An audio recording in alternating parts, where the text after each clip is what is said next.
tentang intinya tentang strategi pembelajaran mendalam.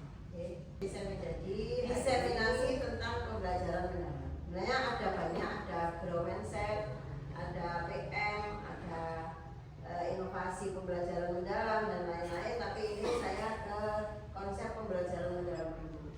Biar Bapak Ibu semakin tahu apa sih pembelajaran mendalam itu. Selama ini panjenengan ya sudah melaksanakan pembelajaran mendalam, dan di awal semester ini panjenengan biar lebih bisa lagi, lebih memahami lagi, dan nanti mampu untuk melaksanakan pembelajaran mendalam di kelas Bapak Ibu. Jadi ini kita awali dari refleksi awal dulu. Jadi kalau kita berrefleksi itu tidak hanya di akhir pembelajaran. Ini nanti kita biasakan bersama anak-anak kita. Jadi refleksi itu bisa di awal, bisa di akhir pembelajaran. Kalau di awal itu biasanya kita kaitkan dengan pembelajaran. Nah di sini saya ingin mengetahui dulu, monggo silakan yang disampaikan ya. Dari pertanyaan yang nomor 1, apa yang diharapkan terjadi dalam diri murid sebagai hasil setelah mengikuti pembelajaran yang Bapak Ibu laksanakan di kelas? Monggo silakan menyampaikan pendapatnya.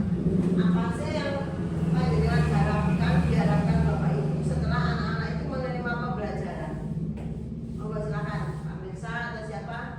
Monggo silakan menyampaikan pendapatnya dengan pertanyaan di refleksi awal nomor 1. Monggo beri silakan. Yang saya harapkan ketika tadi itu sudah belajar, yakni sudah dapat memahami apa yang sudah dipelajari dan bisa mengimplementasikan dalam kehidupan sehari-hari.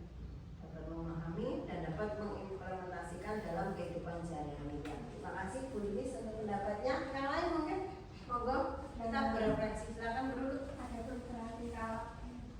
Ada perubahan, ya, ada perubahan pada diri siswa tersebut setelah mendapatkan pembelajaran. Ya, bagus sekali apa yang disampaikan oleh Bu Lulu sama Bu Lilis. Kemudian yang kedua, bagaimana strategi yang dilakukan Bapak atau Ibu untuk mencapai hasil belajar untuk murid yang diharapkan? Bagaimana strategi? Strategi itu apa sih Bapak Ibu? Nah, di sini panjang pernah tidak mendengar antara strategi, ada metode, ada model, ada pendekatan. Mungkin ada yang bisa menyampaikan, saling sharing kita, apa sih model pembelajaran itu, apa metode pembelajaran itu, apa strategi pembelajaran, apa pendekatan pembelajaran. Pernah tidak mendengar kata-kata itu Bapak Ibu? Pernah. Nah sekarang saya ingin monggo silakan bersuara bapak-bapaknya ini. Apa sih?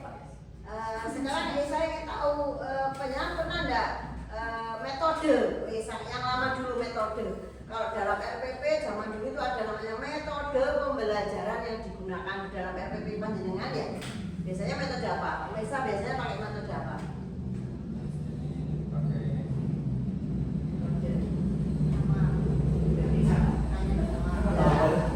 Jadi apa yang mereka buat benar metode ceramah, diskusi, tanya jawab, itu metode. Ada kata metode. Sekarang di sini ada strategi pembelajaran.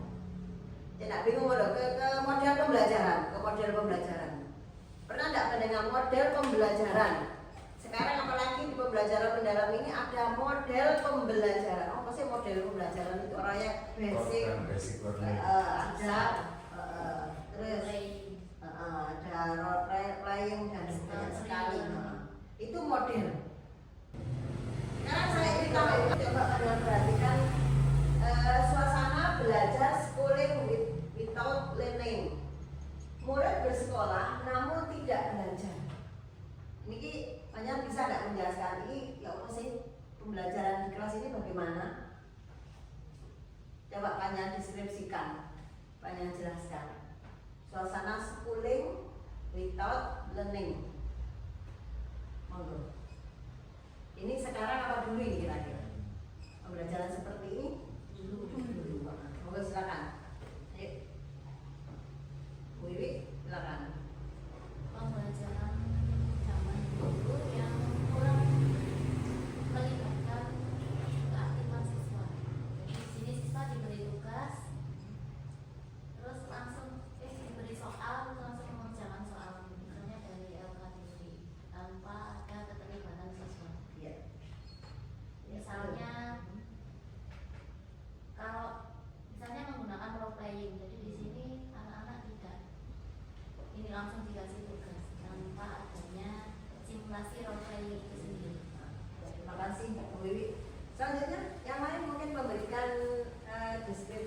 gambaran ini pembelajaran ini apa sih? Coba silakan Pak Jaka mungkin mau menyampaikan gambar ini tentang gambar ini. Atau Pak Rois atau Pak Rahman, bapak-bapak sekarang monggo memang ibu-ibu dok yang jawab. Oke, silakan. Monggo Pak Rahman. Kalau pembelajaran di gambar tersebut, kalau yang dulu itu memang ini terlibatkan murid, tapi kalau sekarang lebih ke pembentukan kelompok untuk siswa bisa berdiskusi dan mengerjakan soal yang diberikan oleh guru. Ya, terima kasih. Intinya jawabannya Pak Rahman dengan Bu Wi itu intinya ialah seperti itu memang. Terima kasih. Jadi ini masih di permukaan. Kalau Jawa itu pembelajaran itu masih di permukaan, hanya eksternal saja untuk mencapai nilai terus lulus gitu aja. Jadi belum ke mendalamnya, belum ke deep learning-nya kan begitu.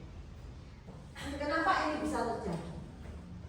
Ya, karena ini adalah krisis pembelajarannya. Stress learning itu ibarat keluar dari zona yang nyaman, yang harus melewati zona ketakutan agar bisa masuk ke deep learning.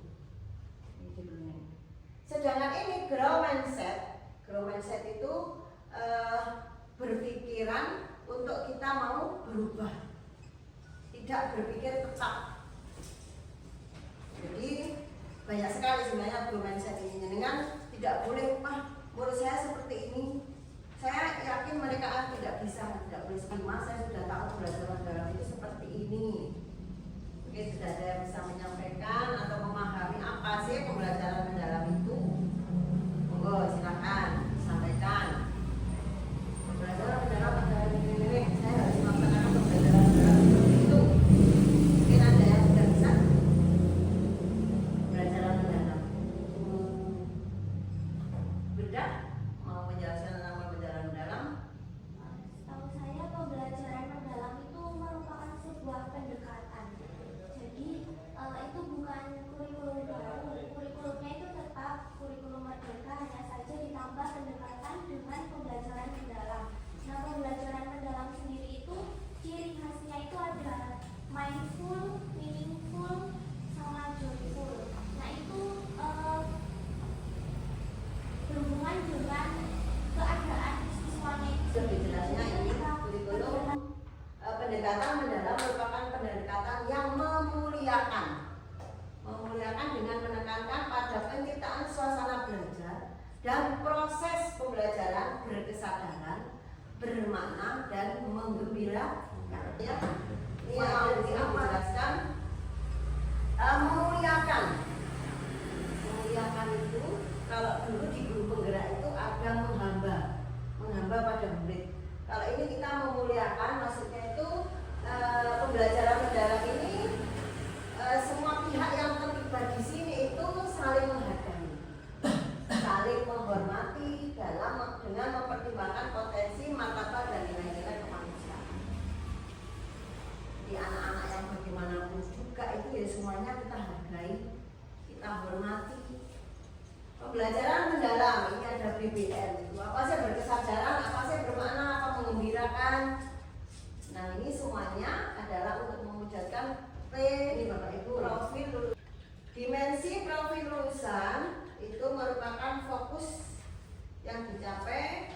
Itu ada sudah tahu kan 8 profil lulusan Bapak Ibu. Di sini Bapak Ibu. Nih. Di dalam